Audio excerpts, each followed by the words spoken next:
Abusuya ya makwa abasonko so eba POG Media so ene yede mbekọ highway ne so highway ne de ensem bebre wo so ayen so ya Japan se eba me abedwafo no ahu de ekọ ene de eba na den na ekọ so ewo highway ne so eye KKD ede ensem bi aba abetuja ensem no a ode tuja no o kire se Akuffo Addo ede entro ene bedada Ghana fo a ode ewe ne as president na n'intro na obetwae no so no ɔde saa atwerɛ na asɛe Ghana koraa enka Akuffo Addo no by now no enka he should have been what jailed enka right now no nka yɛsɛ ɔda mu because oyɛ panyini anaasɛ oyɛ obi a obu ɔman na oyɛ w'adwene sɛ ɔde ntwerɛ ɛna ɛba abɛdaadaa citizens na enka right now koraa no nka Akuffo Addo koraa no nka ɔda mu a enka ɛnyɛ nwanwa ɛndeɛ KKD ablast ni a enye asem ketewa kora o kire se nka sisi an Ghana ha nke yese ne se oye obi anase oye president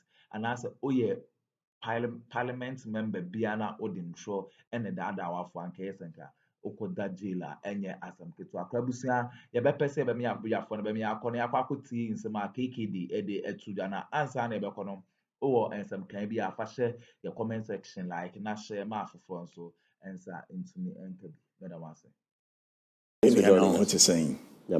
Is that a porcupine on your finger this morning? Asante kotoko ukuma pimwa apimbeba. That is okay. The Ashanti kingdom. Many peoples have come together to form one collective. And if you touch one, you touch all of them. I speak not of Asante this morning. I speak of Ghana.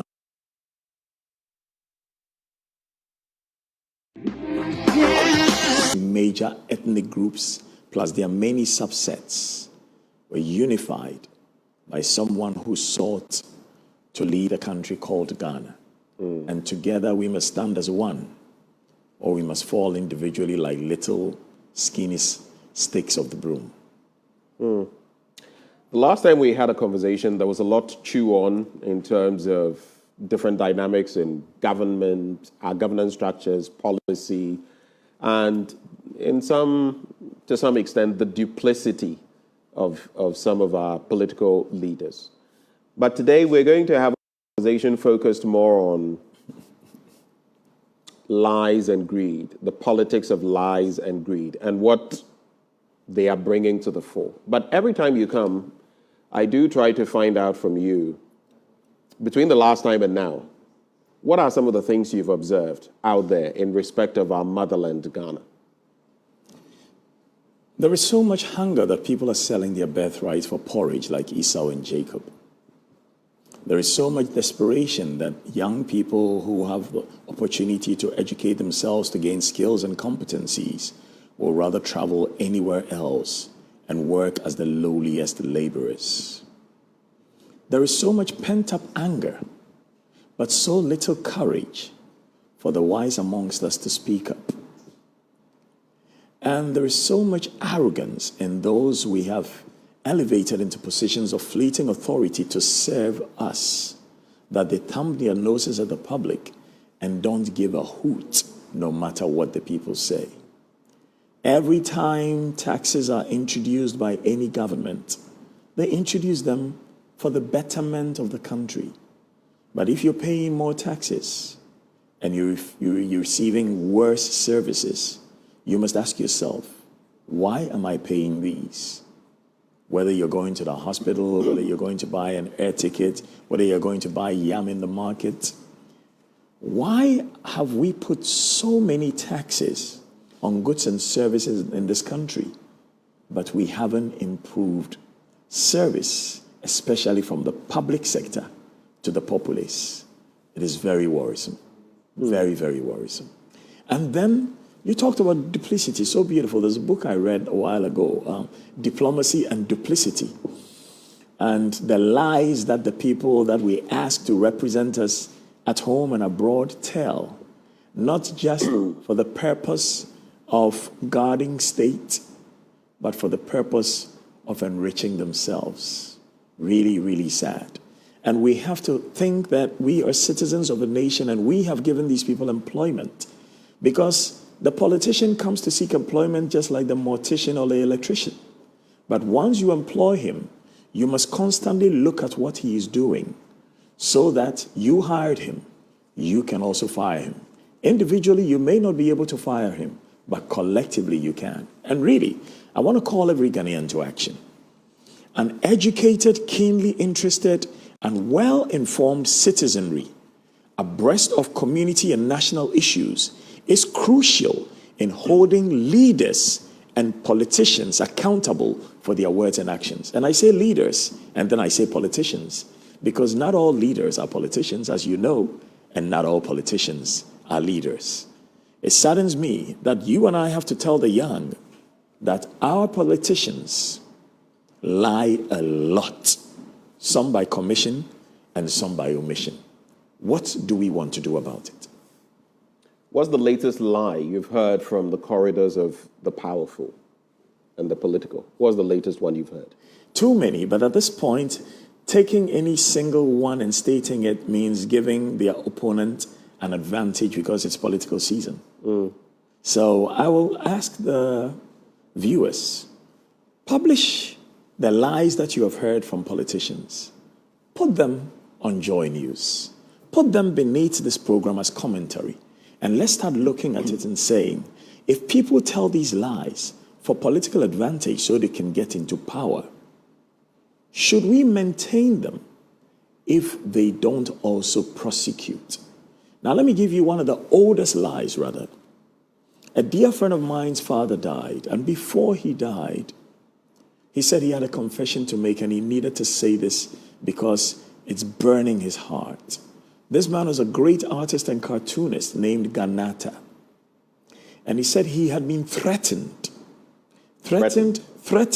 on the point of actual bodily harm. In fact, gross bodily harm, to make a cartoon presenting Osajifo Dr. Kwame Nkrumah as somebody worshipping some gods called Kankai. To start with, it's either the nation is all so stupid or so gullible that we can believe that somebody who worships their god will call their own god a stinking god. So he made this cartoon. And that is how many Ghanaians started saying Kwame Nkrumah had a god called Kankai Nyame and was sacrificing people to him. But Ganata made this confession before he died, that he was threatened on point of gross bodily harm to make that cartoon. His son is alive. I spoke to his son just 2 weeks ago. And I said, do you know about this? He says, well, he knows about this from family, that his dad was threatened. So in the same way, there are people being threatened in public offices to do just so the people who have appointed them can benefit. But the lies are many. Let's look at this government, President Akuffo Addo. People lied about him. Some said he didn't even go to law school. Well, if you don't go to law school and you serve an apprenticeship, you can still practice law. Back then, when that was still possible. Back then, when that was still possible. That is no longer the case. Yes. But back then, when it was So when people say that, you see, the lie is subtle. They make it look like he has received no training at all and has practiced. So that, whoever said it, lied. In the same way, people said, former President Mahama had hotels in Dubai. 7 years on, where are the people who said those things? They lied. And they used it to gain some advantage. They are still enjoying those advantages. But who is calling them to be responsible for the lies they told? So the Ghanaian populace cannot just sit back whilst people come and lie to gain power. And after they gain power, they go silent. We need to get to a point where, like the Welsh government has decided to do now, they are working on an act that will make it such that any politician who lies, public servant in high office who lies, is banned from public service for life. In Ghana, being banned from public service for life is not enough, because if they have stolen enough through their unethical deals, through their nepotism and cronyism, if you ban them, they still go home and live well. We must look at the possibility of enacting something on our law books so that those who lie in high office, those who lie in positions of public authority, actually go to jail.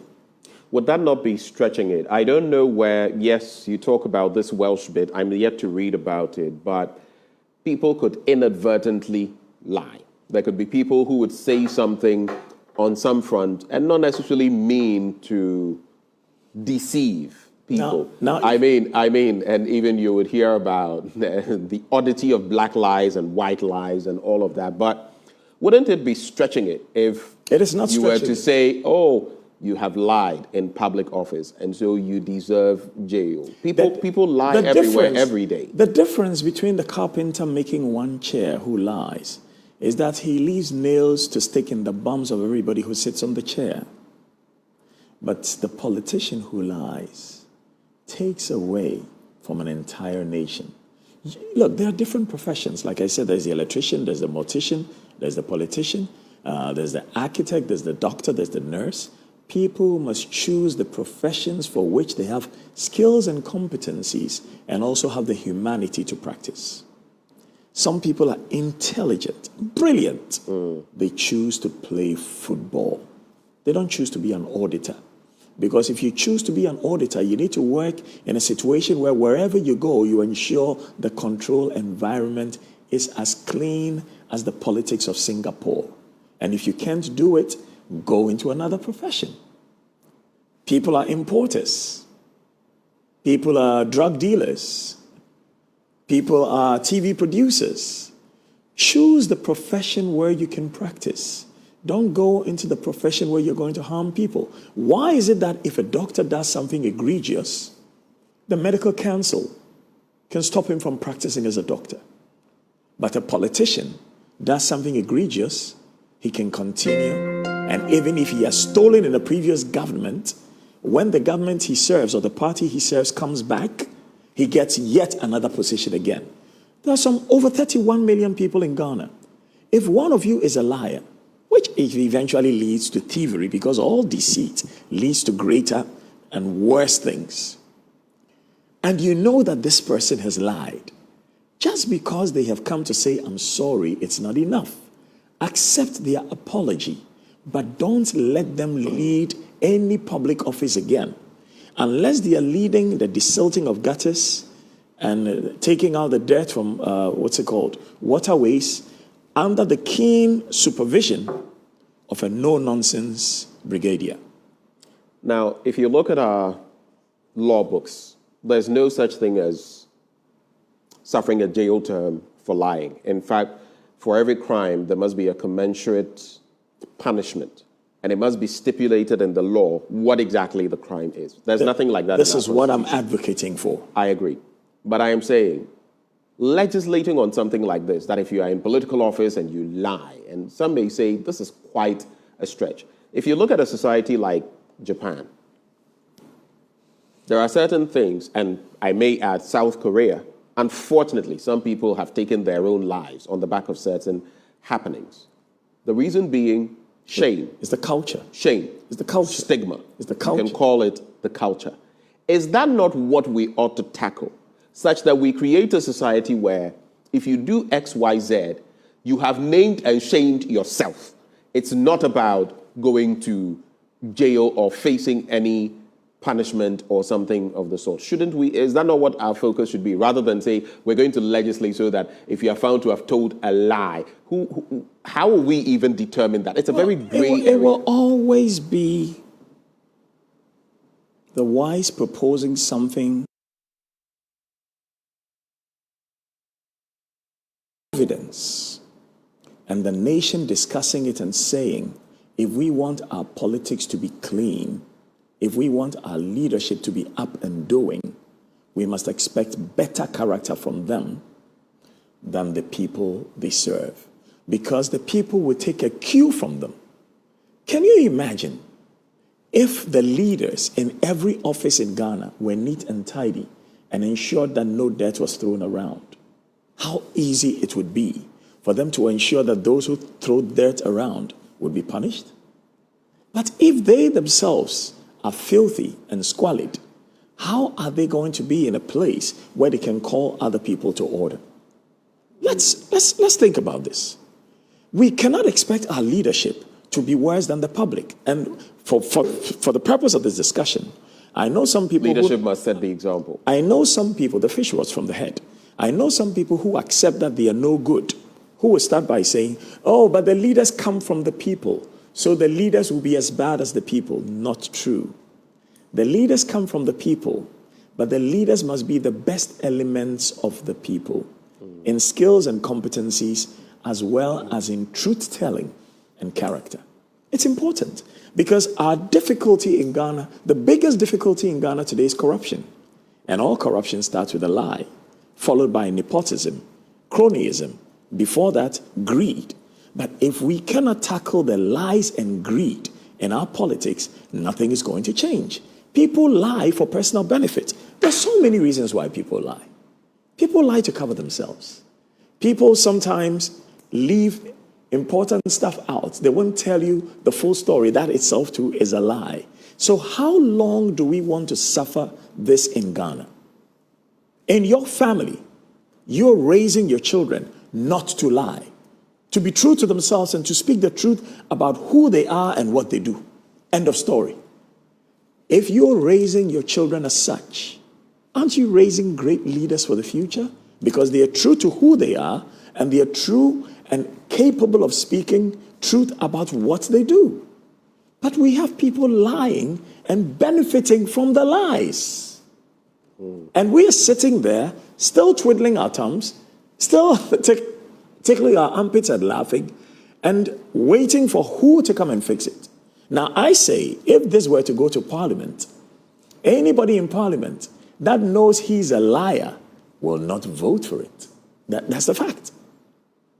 If you know you're a liar and you know that you have benefited from lies, there is no way you're going to vote for something like this. In other words, you're admitting that this proposal of yours will never see the light of day. Are you saying that most of the people in Parliament are liars? Because that's implicitly what you've just stated. Well, I am saying that we know very well how politics is played in our part of the world. No, I don't say that. I don't believe that all the people in Parliament are liars. To say that those members of Parliament will pass such a legislation which likely would indict them is not going to happen. If you know you are here to do good for the people of Ghana, you will enact laws that will help the people of Ghana. I cannot understand. This will it will stop you. It will stop you, the leaders, from being lying individuals, from being thieves, and all the thievery starts with lies. Let me tell you, have you thought through the legal arrangements that would be required to get something like this, through? I mean, the whole world, what do you think? I don't know what example. The whole world will come to this someday, because you see, you are standing in a place where you think the status quo is okay. Are you happy with the status quo? I'm not saying the status quo is okay. No, but you are accepting. But I'm saying there are other ways of going about the status quo. Look at, I've mentioned Japan and South Korea. Look at a society like Norway. We can always look at other societies for inspiration. Look at how they've managed We must look at ourselves. You don't need a law like this, do you? You do. Really? You do. Every nation is governed by laws. So tell me, how do you mean? I mean, if you cannot marry somebody who is under 18, if you want this that's to our go law. forward, so let me ask you, what shape, what form do you think a law like this will take upon your reflection? How do you think a law like this will get legs to stand on its feet? What would be your thinking? Essentially, what are laws for? Laws are there to safeguard the humans in whatever protectorate that those laws are made for. And also to let people understand that if you fall short of this law, you fall foul of this law, this is the punishment you get. So laws help people stay away from doing whatever the society considers egregious. So we look at our society. What is the worst problem in Ghana other than corruption? And all corruption starts with a lie. And we are sitting down, just dancing around the issues every day. Political season. Watch the number of lies that are going to be told about each other. So when was the last political season? It was Addo and Mahama. Where are all the people who are showing us the records and the pictures and the documents, as Okudzeto Ablakwa is doing, of the hotels that Mahama bought. But they have reaped the benefit of those lies, and we are still watching them. Are they fit to lead? You are a liar. They've gone through elections, and people have voted for them. Yes, but that's what I'm saying. Voted based on lies. That's what I'm talking about. So, for the next election, let us let every politician know, if you tell a lie, you will be banned from all public. Now, some will say, oh, if I tell a lie that I got home at 8 when I actually got home at 7. I mean, anybody who makes that argument is just plain stupid. Egregious lies where you are using it to put another down for benefit for yourself or benefit for your cabal.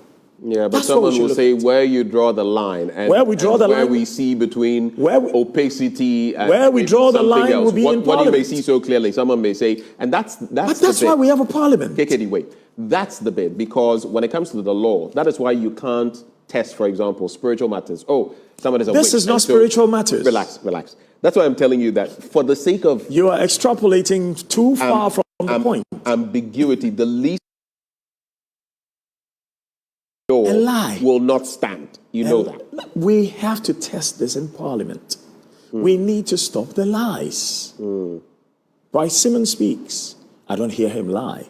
I see leadership in that young man from Presec Legon. There are people in Parliament who speak, who choose not to tell lies. Can you name any of them?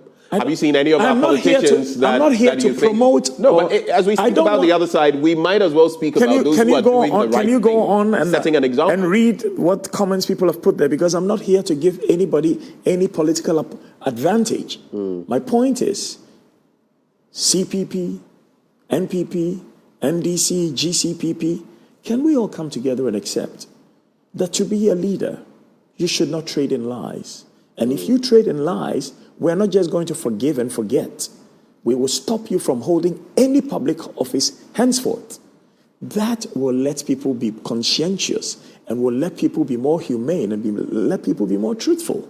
We cannot have a country where we accept that the leadership is full of liars.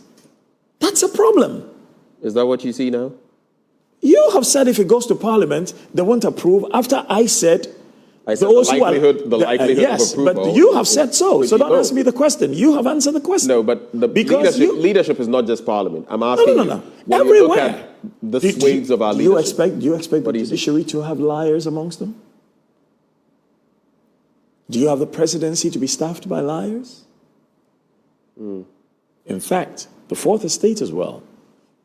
Because sometimes people with a little more money than those who are working in the fourth estate use them as their tools to lie about people seeking to lead the nation. So media people also tell some political lies. So let's start somewhere. The fish rots from the head. Let's start from the very top and gradually come down. Where the very top is what? The very top is the presidency. Okay. From there, we're going to judiciary and legislature. Why should you be there, protected by the public purse, giving you all the perks you need, and at certain levels of being a judge, you go home on pension with your highest ever salary and still lie? Why are you lying? Why do people lie?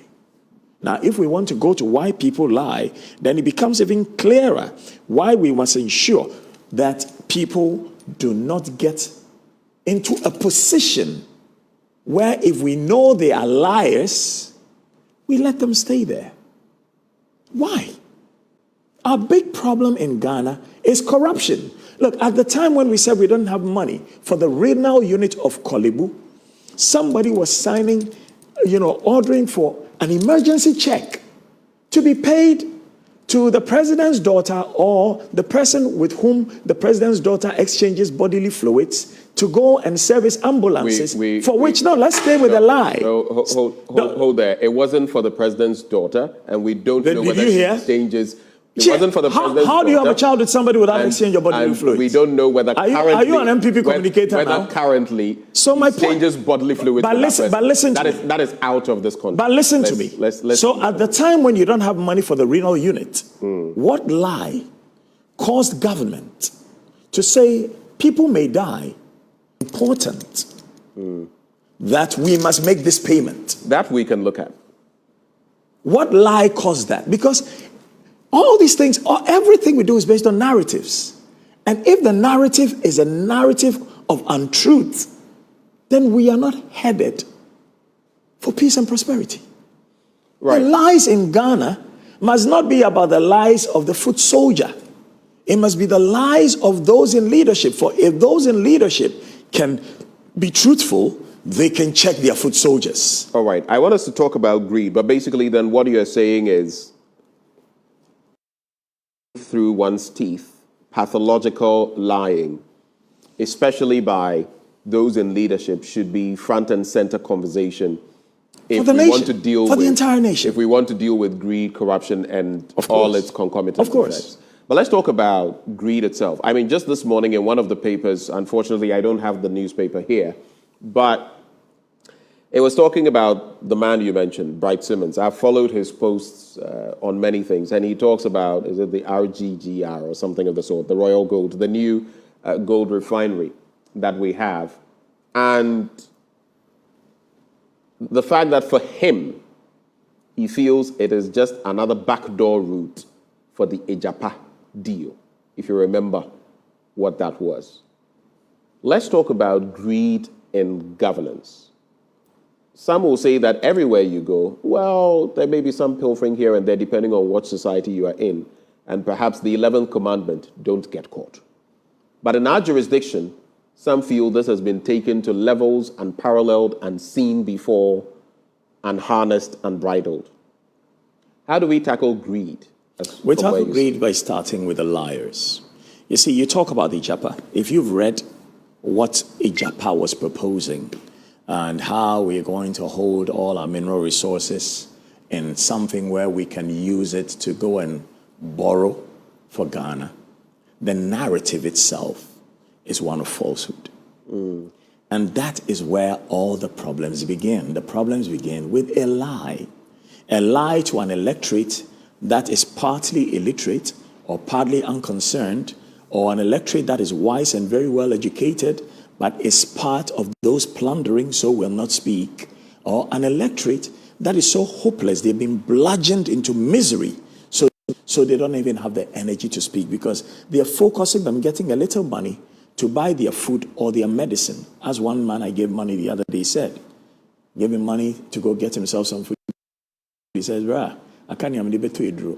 And I said, "Nothing." He says, "Me what diabetes, me did." And he told the beer, I have to choose between buying food or medicine. The truth is, some people in leadership are honest and dignified, but others are liars and must be kicked out of serving in any public office. How do we start it? We can't just sit there and pretend that all is kosher. How do we start it? See, one elder statesman wrote to me and he says, "Kwesi, thank you for the work you're doing. Sometimes you get very angry. Be careful. It might give you high blood pressure." And I said, those who love hurt the more. If you love the country you're from, if you love this country, Ghana, and you see anybody harming the country, it will disturb you. And that's why I have great respect for Bryce Simmons. Not only him, there's so many others who are writing and speaking up for Ghana in civil society and so many other, groups and even journalists too. But we need to speak, we need to let lying, greed, corruption be front and center of the agenda setting of the media in Ghana for at least the next 3 months, to sensitize every citizen that when you are appointed a leader, lying is a no-no. And if you're caught lying, you're banned from public office for the rest of your life. Okay, so we have to conclude on the matter of greed, but as you keep on talking about lies, you know what just came to mind? The president in recent times at that forum talking about misinformation, disinformation, essentially lies. I don't know whether you followed that conversation, because he even pointed to the media and others, misinformation and disinformation. But we see the political actors do it perhaps more than any other. See, if I were to list names, I would have plenty. But like I said, today I am not playing to any political party's benefit. Let us look at every lie every politician has told.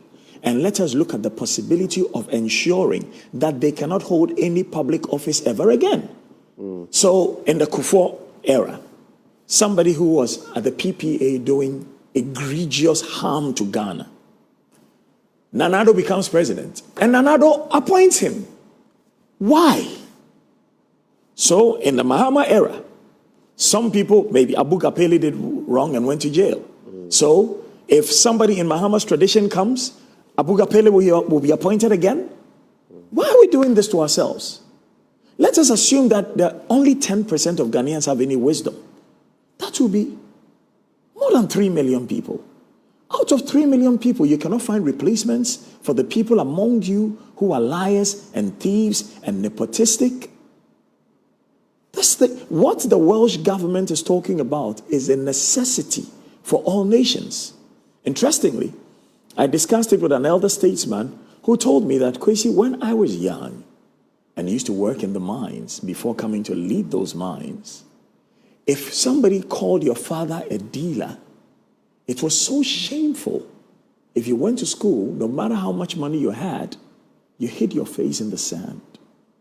We're getting to the point where we reward liars and thieves. We're getting to the point where we praise liars and thieves. We're getting to the point where we cannot tell how people made their income and their property. So that's where we have to be looking. Let's look at the lies. It is the lie. All these come down to the lie. All corruption comes down to the lie. All greed comes down to the lie. Because all you need to do is to find a narrative that will get the population comatose. So the population is asleep. They believe you. They trust you. Then you lie to them and you get away with murder. So you say, oh, we're doing something to help the people of Ghana. But behind it, there's the lie of your own people that are milking the country dry. We need to find a way to ensure liars are not in our presidency, in our legislature, in our judiciary, and then gradually in our media. Very important. What would be your parting words for us, especially as you are addressing, I want to believe, the liars and thieves? What would be your message to them and to the Ghanaians who are watching you this morning, and maybe people from different jurisdictions, as often happens? Final words. Look at the politician you want to vote for. And know that politicians may lie or engage in deceptive behavior for various reasons, including self-interest, to maintain power, gain political advantage, or protect their turf or reputation if they have any at all. And then strategic communication to achieve a desired outcome, cunningly and deceitfully shape public opinion or influence decision-making. For fear and insecurity, to avoid accountability and criticism. For partisan politics, to advance their party's agenda, even if it means misrepresenting facts to harm our motherland Ghana. For lack of accountability, believing they can avoid consequences or scrutiny. Look at every person you want to vote for, no matter what party colors they wear. For if you only vote based on the party you belong to, you are still in a state of imbecility. Let us look for people who are honest, who are truthful, who are competent, and who are courageous to serve in all our public offices, and Ghana will be better for us all. Before you go, though, an interesting thought that came to my mind. As we talk about lies and all that, I mean, some people would say that back then, if or something, you knew that if you did the wrong thing, it would, strike you down. Should we also be targeting our churches, our mosques, where the adherents of traditional African religion go to? Should we be targeting? Isn't that a failure from there as well? No, we have to start somewhere. I listened to a sermon recently where a pastor was preaching and he used wise in place of shrewd. And I sat quietly, and then I showed the wise and shrewd definitions to a lady who was sat next to me. And she says, I think he's talking about shrewdness, not wisdom. They also may make mistakes. They are human. All humans may err. But the lies that you repeat over and over again are consciously, maliciously told lies for personal advantage. Now, in a book by American political scientist and international relations scholar, we have to go. John Joseph that final point. Mearsheimer, he says, why leaders lie, the truth about lying in international politics. And he concluded that it is easier for leaders to lie to their own people because there is usually a good deal of trust between them. He suggests that most political lies fall into one of 5 categories: interstate lies, fear-mongering, strategic cover-up, national myths, and liberal lies. So every citizen of Ghana, whosoever you love, whosoever you hate, before you trust, please verify. Let the lies stop. If not, this country is going down. End of story. Well, that's a famous quote right there. Trust. The man himself, KKD, the king, has joined us.